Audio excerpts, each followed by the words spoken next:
আসসালামু আলাইকুম। প্রতিদিনের ন্যায় আজকে সকালে ফজরের নামাজ পড়লাম, নামাজ পড়ে গোরস্থানে গেলাম, গোরস্থানে গিয়ে বাবার কবর জিয়ারত করলাম।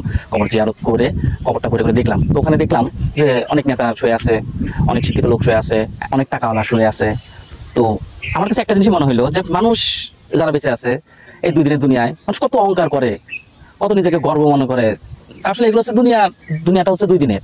এই দিনের দুনিয়াতে আমরা কত নিজেকে অনেক বড় ভাবি, একটু কিছু হলে আমরা আমাদের নিচে যারা আছে তাদেরকে আমরা ভুলে যাই। তাদের আসলে ঠিক না।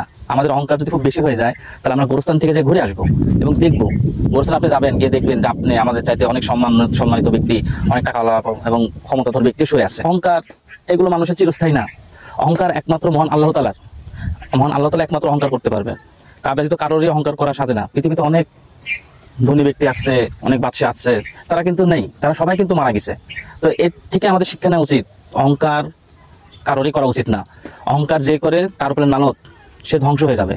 তো দুই দিনের দুনিয়ায় আমরা এমন ভাবে চলবো যেন মরার পর মানুষজন বলে না ভালো ছিল। কিন্তু আপনি যেমন আচরণ করে যাবেন, আপনি ফল ঠিক তেমনই ভোগ করবেন।